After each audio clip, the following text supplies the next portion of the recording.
ಮಹಿಳಾ ಸಹಾಯವಾಣಿ ಎಷ್ಟು?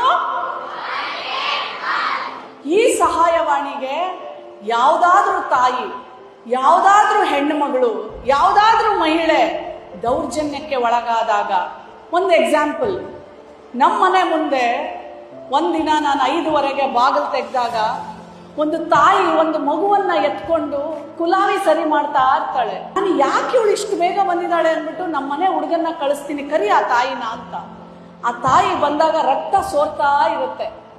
ಏನಾಯ್ತವ ಅಂತ ಕೇಳಿದಾಗ ಅವಳು ಹೇಳ್ತಾಳೆ, ಮೇಡಮ್ ರಾತ್ರಿ ನನ್ನ ಗಂಡ ಕುಡಿದು ಬಂದು ಗಾಡಿದು ಬೀಗದ ಕೀ ಅದನ್ನ ತಗೊಂಡು ಕಿವಿ ಹಿಂದೆಗಡೆ ಚುಚ್ಚಿ ಚುಚ್ಚಿ ಚುಚ್ಚಿ ಚುಚ್ಚಿ ರಕ್ತ ಬರ್ಸ್ಬಿಟ್ಟಿದ್ದಾನೆ. ಬರ್ಸಿದ ಮೇಲೆ ಮಗುನ್ನ ಅವಳನ್ನ ಆಚೆ ಹಾಕಿದ್ದಾನೆ. ಆ ಮಗಳು ಮತ್ತೆ ಆ ತಾಯಿ ನಮ್ಮನೆ ಬಾಗಿಲಿಗೆ ಬಂದು ಕೂತಿದ್ರು.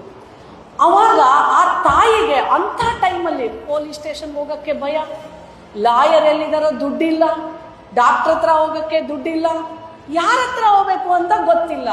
ಅಂಥ ಟೈಮಲ್ಲಿ ಅವಳಿಗೆ ಸಹಾಯ ಮಾಡೋದೇ ಮಹಿಳಾ ಸಹಾಯವಾಣಿ 18. ಅವ್ರೇನ್ ಮಾಡ್ತಾರೆ, ನೀವು ಎಲ್ಲಿಗೆ ಕರೆಸ್ತಾರೆ? ಸಖಿ ಒನ್ ಸ್ಟಾಪ್ ಸೆಂಟರ್. ಒಂದೇ ಸೂರಿನಡಿ ನಿಮಗೆ ಎಲ್ಲ ಅನುಕೂಲಗಳನ್ನ ಕೊಡುವಂಥದ್ದು ಸಖಿ ಒನ್ ಸ್ಟಾಪ್ ಸೆಂಟರ್.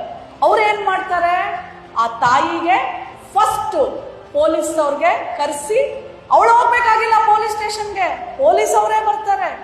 ಅವಳ ಹತ್ರ ಎಲ್ಲ ಕಂಪ್ಲೇಂಟ್ ಬರ್ಸ್ಕೊಂಡು FIR ಮಾಡಿ, ಅವಳಿಗೆ ಲಾಯರ್ ಬೇಕು ಅಂತಂದ್ರೆ ಜಿಲ್ಲಾಡಳಿತದಿಂದ ಫ್ರೀಯಾಗಿ ಉಚಿತವಾಗಿ ಅವಳಿಗೆ ಲಾಯರ್ನ ಕೊಟ್ಟು, ಡಾಕ್ಟರ್ ಅಲ್ಲೇ ಇರ್ತಾರೆ, ಡಾಕ್ಟರ್ ಹತ್ರ ಟ್ರೀಟ್ಮೆಂಟ್ ಕೊಟ್ಟು, ಮಾನಸಿಕವಾಗಿ ಅವಳು ತುಂಬಾ ಡಿಸ್ಟರ್ಬ್ ಆಗಿರೋದ್ರಿಂದ ಕೌನ್ಸಿಲಿಂಗ್ ಮಾಡಿ, ಅವಳಿಗೆ ಮನೆ ಇಲ್ಲ ಅಂತಂದ್ರೆ ಶೆಲ್ಟರು ಸಹ ಕೊಡುವಂತ ಜಾಗನೇ 181 ಮಹಿಳಾ ಸಹಾಯವಾಣಿ.